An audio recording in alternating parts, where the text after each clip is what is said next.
Hi class. This is the first lecture that we will do online, lecture 24. So as you recall, we've already started talking about firm valuation.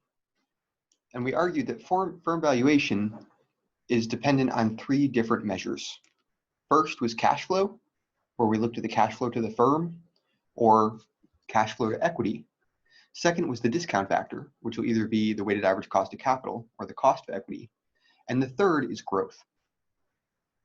Today, we'll be discussing how to estimate growth.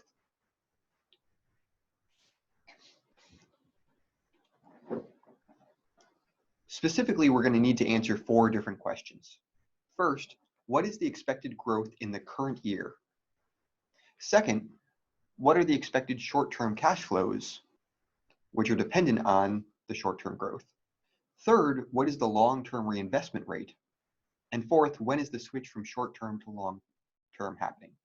And we'll answer each of these individually. So starting with the first question, we need to estimate next year's income growth. Now we're going to argue growth is based on two factors. The first is the amount of earnings the firm reinvests back into the firm. And the second is the return of that reinvestment. And so another way to think of this is that growth of income is dependent on how much you reinvest multiplied by how well that does per dollar. The reinvestment rate is the net capital expenditure plus change in working capital over after-tax operating income.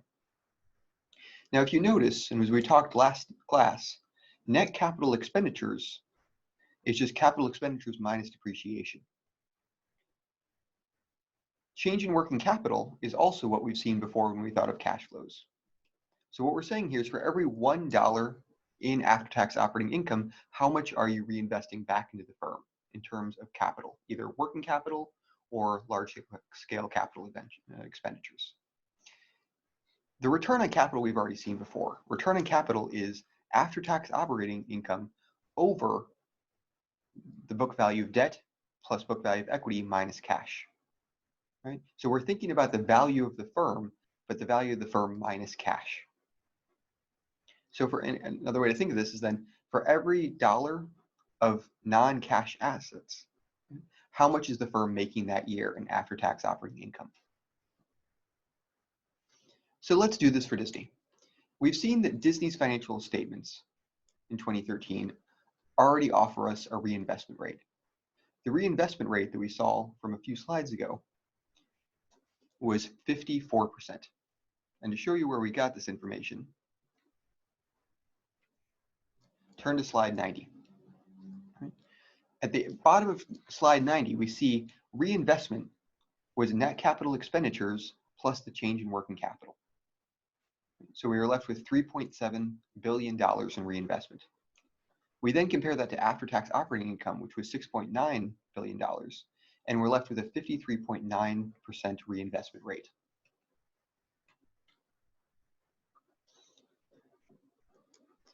We next need to compute the return on capital, again using the same operating income for the same year. So for every $1 in after-tax operating income, which was again 10,000 multiplied by 1 minus the tax rate, we estimate a book value of equity plus book value of debt minus cash value, as seen here.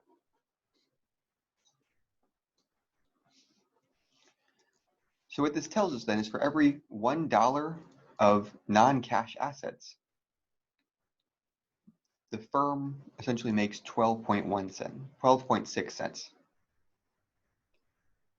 Now, using these two pieces of information, right, how much the firm is reinvesting times what is the value per dollar of reinvestment, we find an expected growth rate of 6.8%. So this is the expected growth rate for income over the next year. So that gives us first the short-term growth rate. What we're going to do is we're going to use this information to estimate the short-term cash flows. Because if I know the old after-tax operating income, right, in the prior year, and I know the growth rate, then I'll be able to figure out what is this year's after-tax operating income. Similarly, we also are going to be able to use this information to calculate the new cash flows. the cash flows are simply going to be the new EBIT multiplied by 1 minus the reinvestment rate. Now that might not seem very intuitive, but if you actually calculate this out, what you're going to find is that 1 minus the reinvestment rate is simply EBIT times 1 minus T over EBIT times 1 minus T minus CapEx minus depreciation plus change in working capital over, again, after-tax EBIT. So another way to say this is that we're actually essentially calculating out free cash flows like we did before. We're just doing it with reinvestment as a measure rather than CapEx minus depreciation plus change in working capital. Another way to think about this is that to estimate what is the new free cash flow, we're taking the new after-tax operating income, and then we're just subtracting out how much the firm reinvested. Right? Everything that wasn't reinvested are cash flows to the firm. So again, looking at the example for Disney, we're going to find that after-tax operating income in 2014 is equal to after-tax income in 2013 multiplied by 1 plus the growth rate. We estimated the growth rate before at 6.8%, so we plug that in, and now we find the after-tax income for 2014. We're also going to be able to estimate the new free cash flows by taking what is that income and then subtracting out the part that's reinvested back in the firm.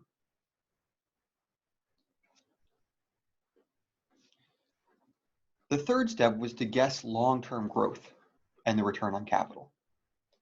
Now, we don't really have a great way to do this. Essentially, what we're going to do is we're going to assume a constant growth rate, which is also going to be a stable growth rate. And we're going to argue it cannot be higher than the risk-free rate of the economy. We're then going to guess the return on capital. To guess the return on capital, we need to assume a long-term return on capital based on our long-term expectations about the firm. So if we believe the firm will continue in business indefinitely, we're going to need the return on capital to be above the cost of capital. If the return on capital is below the cost of capital, right, then the firm eventually is going to run out of business. The third step is to estimate what is the long-term reinvestment rate necessary based on your guess for long-term growth and return on capital. And the argument is that before we just saw growth equals reinvestment times return on capital. Rearranging this formula, we could say the reinvestment rate is growth rate over the return on capital. So if we decide what the growth rate is, what we decide what the return on capital is, we can figure out how much the firm needs to reinvest each year. So again, turning to Disney, we're going to assume the growth rate is 2.5% for the long term. And we're going to set this lower than the risk-free rate of 2.75%. We then need to guess the long-term return on capital. And again, we don't have a great way to do this. What we saw is that the return on capital for Disney during its recent period was 12.6%. We need it to be higher than the cost of capital, which was 7.29%. And so we're going to choose 10%. And we chose 10% because there are competitive advantages Disney has that are unlikely to dissipate. Disney has certain characters, they own movie rights. Those are going to remain there even after the short term. So what does their long-term reinvestment rate need to be? Well, based on the expected growth rate in perpetuity and expected return on capital forever after year 10 of 10%, we can estimate a stable period reinvestment rate of 25%. Essentially, we're going to take 2.5% divided by 10%. So out of every dollar that's made in income, 25% needs to be reinvested back in the firm. The remaining 75% is the cash flow to the firm. The third step then is to estimate the growth period. A key assumption in all discounted cash flow models is the period of high growth, right? And the pattern of growth during that period. So we're going to need to make 3 different decisions. Okay? First, we're going to consider whether the firm has no high growth. So certain firms are already in their long growth period. Right? They're not growing especially quickly, they're actually growing at a fairly low rate. The alternative is actually that the firm is still in a high growth period, but it's going to quickly move to a stable growth period. I'm going to call this a two-stage period because we're going to assume they're either in high growth or stable growth. The third option is a three-stage model where we have a period of high growth, and then it's going to slowly decline to the period of stable growth. So it's 3 stages because there's this intermediate period where there's a slow transition. Now, how we decide how long this high growth period lasts is really dependent on several different factors. The first is the size of the firm. If your firm is already quite large, it's going to have less ability to grow. And so we expect a shorter high growth period. In comparison, if you're looking at a small firm, there might actually be a large growth opportunity for that firm in the future. The second is the current growth rate.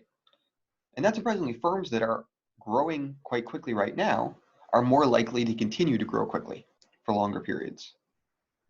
And the third are barriers to entry and differential advantages. So the more you have a monopoly on a certain location, on a certain type of product, the longer you can grow in the high growth period. Now we'll do this for several different companies, starting again with Disney. We're going to think about each of these different types of arguments. First is firm size. Disney is obviously one of the larger players, businesses in the entertainment and theme park business. Second are current excess returns. And as we saw, the firm is earning more than its current cost of capital. So it's already growing significantly higher than the current cost of capital. The third are competitive advantages. Disney owns a lot of products, right? So not just Disney characters, but Marvel characters, Pixar characters, Star Wars, right? Those are values that are going to continue not just for a few years, but likely for a fairly long period of time. Therefore, the length of high growth period we're going to decide is 10 years. And we're going to do this because it has strong competitive advantages primarily. Right? Due to these strong competitive advantages, it's unlikely other firms are going to be able to quickly take over that market from Disney. Now, other companies are going to be different. So first, let's think about Vale. Vale is one of the largest mining companies in the world. So it's already very large. Its returns on capital are above the cost of capital, but that's largely because a function of commodity prices. Because it's a mine, it's very dependent on what the current price is. In terms of competitive advantages, it has low-cost iron ore reserves in Brazil, and this might actually offer some competitive advantages. So I could see us arguing maybe that it could last a high growth period of up to a few years or 5 years. However, the concern is that changes in commodity prices are going to may quickly move Vale down to a low growth period, and the firm is already very large, and the market is quite constrained just due to resources availability already. Now let's think about Tata Motors. Tata Motors is a large market share of the Indian market, but it is small by global standards, so it actually has some room to grow in that. It has a return of capital above the cost of capital. It has distribution networks in India. However, it has fewer competitive advantages than it did in the past. Now, they do own a couple different particular brands, so Land Rover and Jaguar, and those have strong brand value. And those are the type of competitive advantages that other companies might not be able to quickly take over. So we can think that it's going to grow. If we think it's going to grow, I would argue that it's primarily going to grow outside of India. And it might not have a very long period to grow, so we're going to say 5 years. Finally, we're going to look at Baidu. Now, Baidu is going to be a growing company, right? It's specifically in China, and it's been growing very quickly due to the dependence of search engines. It has a significantly higher return on capital relative to the cost of capital. And we've seen this already several different times when we've looked at Baidu. It has a huge advantage in terms of competition because the Chinese government actually imposes barriers to entry on other companies. So it's easily, in my opinion, a 10-year high growth period company because of all of these factors. It's not especially large and is growing. It has very large excess returns on capital, and it has very strong competitive advantages. So using this information, we're going to think about Disney again. And we're going to, like we said, we're going to consider a 10-year period of high growth, but more specifically, we're going to think about a 5-year high growth phase followed by 5 years of a transition phase. After those 10 years, we're going to say it's a stable growth phase. So this is a 3-period model. The first thing to notice is that the tax rate is going to be the same in all periods. So we're not changing the tax rate. If you look at the bottom of the table, we see that the debt to capital ratio is not going to change. It's going to be 11.5%, we're assuming. And therefore, the risk parameters, the cost of capital is not going to change either. Because as we see, we're assuming a constant beta, a constant cost of equity, and a constant cost of debt. So if we have that and we have a constant debt to capital ratio, we're going to have a constant cost of capital. What is changing are the returns on capital, the reinvestment rate, and the expected growth. So the return on capital currently is 12.61%. We're going to assume that continues to hold for the first 5 years and then slowly declines to 10% from years 5 to 10.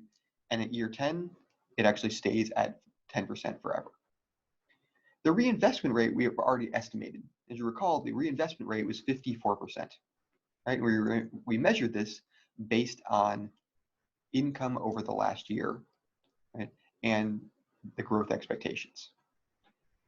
We also argued that given that we're looking at a 10% return on capital, and we're assuming a growth rate of 2.5% for the long term, then the stable growth phase is going to have reinvestment rates of 25%. The transition phase, therefore, needs to start at 53.93% and within 5 years move to 25%. Finally, the expected growth in EBIT. We estimated the growth rate for the first 5 years at 6.8%. Right? And we estimated this based on the return on capital multiplied by the reinvestment rate. We're going to then assume a stable growth phase of 2.5% growth.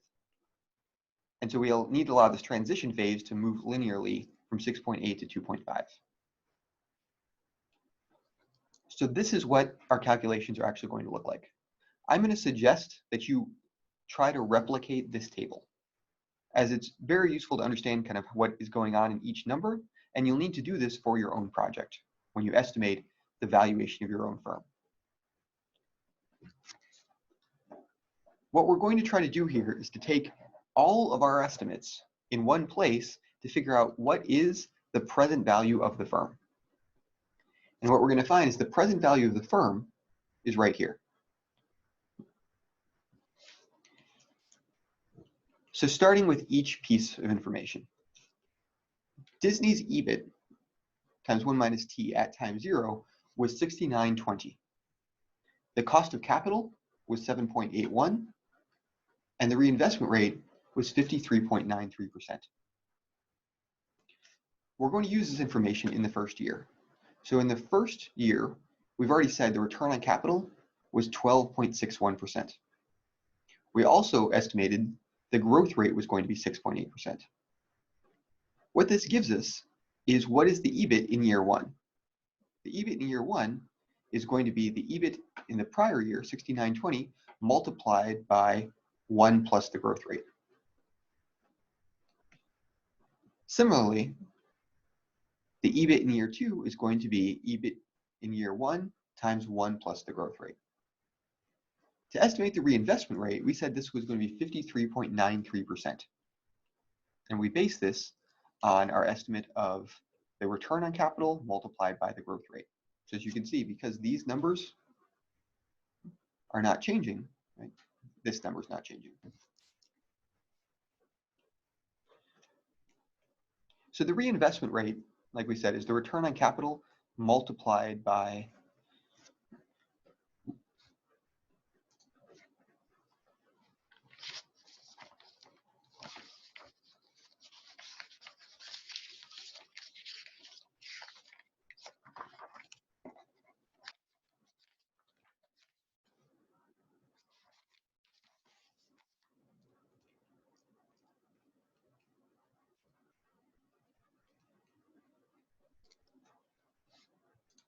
the reinvestment rate is net capital expenditures plus change in working capital over after-tax EBIT. To estimate the reinvestment rate, the reinvestment, not the reinvestment rate, this is the amount of money that you're reinvesting from EBIT. So to estimate this number, you're actually taking the current EBIT and multiplying it by the reinvestment rate. So as you can see here, roughly half of EBIT should become reinvestment. Finally, to estimate the free cash flow to the firm. The free cash flow to the firm is going to be the difference between after-tax operating income and reinvestment. Everything that's left over is going to be free cash flow to the firm. Now we do this each year. And like I said, you should try this yourself. After year 5, we stop being in the high growth period and we start in the transition period. And you'll see this in a couple different places. You're going to see that we have a change in return on capital from 12.6 to 12.08. We have a change in the growth rate from 6.8 to 5.94. And this is going to affect our calculations. The reason we're changing is because ultimately we need to get down here. Right? We need to assume that we have a return on capital of 10%, which is an assumption. We also assume the growth rate was returning at 2.5%. And so the reinvestment rate then was going to be 25%, right? It's going to be, like we mentioned before, it's the growth rate divided by the return on capital. And so in order to get from this number to this number, we need to kind of have this linear process. So we're going to have a linear change in the return on capital. So the return on capital is changing by 0.52% each year. And you can estimate this as you see. Similarly, we're going to see a change in the growth rate. The growth rate is going to start at 6.8 and is slowly going to move down to 2.5. So we're going to find a change each year of 0.86. However, the calculations otherwise are staying the same, right? We're going to estimate EBIT as just the EBIT last year multiplied by 1 plus the growth rate. We're going to estimate the reinvestment rate, which as we said is growth rate divided by return on capital. To get the reinvestment, we're simply multiplying 25 multiplied by the after-tax operating income. And to get the free cash flow to the firm, we're just taking the difference between these two numbers, or sorry, between this number and this number. The final step is to figure out the terminal value. And the terminal value calculations are actually put again here above. So the first step is to figure out what is the free cash flow at year 11, right? Terminal value is assuming that we have a growing perpetuity, right? Where our firm is going to grow at 2.5% every year forever under the cost of capital of 7.81%. So we first need to figure out what is the free cash flow at year 11 to plug that in to the top of the growing perpetuity fraction. And that number is simply going to be the free cash flow in year 10, 8864, multiplied plus 1 plus the growth rate of 2.5%. So we're going to be left with a free cash flow, right, of approximately 9,000. We're then going to plug this into the terminal value calculation, which, like I said, is a growing perpetuity. So the free cash flow divided by R minus G. That'll give us a terminal value of 171,000. The final step here is to estimate present value. To estimate the present value, we need to just take the free cash flow and divide by 1 plus R to the number of years, right? So this, we're going to estimate this number, we're backtracking the free cash flow to the firm by 1 year, 2, 3, etc., 9. 10 is slightly different because 10, we need to add both these numbers together. The free cash flow at year 11, or sorry, we need to add the terminal value plus the free cash flow in year 10. The reason we need to do this is because this number, the free cash flow, is, right, we're receiving at year 10. The perpetuity, however, the growing perpetuity is priced with the first cash flow coming in at year 11. And that's another way of saying that we're kind of standing in year 10. And so we're standing in year 10, we still need to discount by 10 years. So we're going to add up the free cash flow to the firm plus the terminal value and then discount back for 10 years. Now, as I suggested, you should probably try this on your own. You're not actually going to be able to just copy this and paste it into Excel because the calculations are no longer there. I want you to try each calculation on your own in Excel and try to get the same numbers. They might not be exact, just simply due to rounding error, but they should be very close.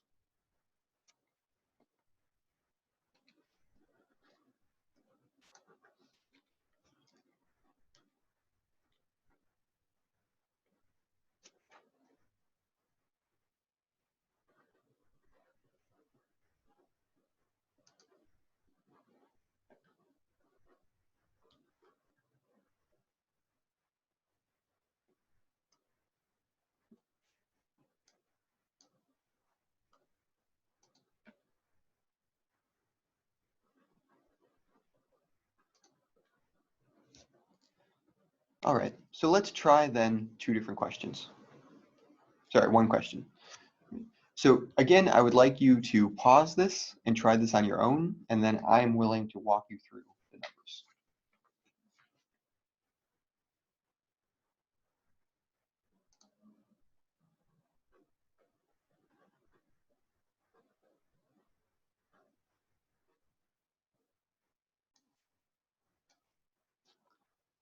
To estimate this, you actually need to go through three different steps. The first step is to estimate the reinvestment rate. And the reason we need the reinvestment rate is we need to figure out what are the cash flows in the last year, so at the end of year 10. To estimate the reinvestment rate, we need the growth rate divided by the return on capital. The growth rate is 3%, and the return on capital is going to be 10%. The reason we're using the 10% cost of capital is because we're looking from years 11 on. So we're looking at the stable period growth rate. Taking G divided by the return on capital, so 3 divided by 10%, leaves us a reinvestment rate of 30%. The second step is to estimate the terminal value. So here we're going to find the operating income in year 11 of 80 million and multiply it by 1 minus the reinvestment rate. Right? Because if we multiply the operating income times 1 minus the reinvestment rate, that gives us the free cash flow to the firm. We're then going to divide that number by R minus G. Again, R is going to be 0.1, and G is going to be 3%. Now, because this is the after-tax operating income in year 11, we don't have a 1 plus G at the top of the fraction. Right? We've already estimated what is the cash flow in year 11. The third step is to figure out the present value of the terminal value.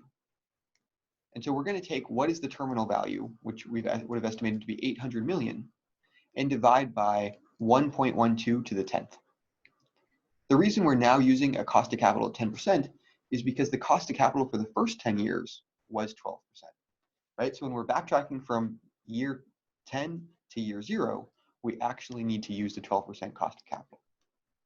This is going to leave us an answer of 257.58. So answer A. As you can see here, we're going to first, like I said, estimate the reinvestment rate. Second, plug in the reinvestment rate here to estimate what is the cash flow, right, based on the after-tax income multiplied by 1 minus the reinvestment rate. And then we're going to divide by R minus G to figure it as it's a growing perpetuity. The third step is to take the terminal value and divide by 1.12 to the 10th to backtrack to time 0. With that, this concludes this lecture.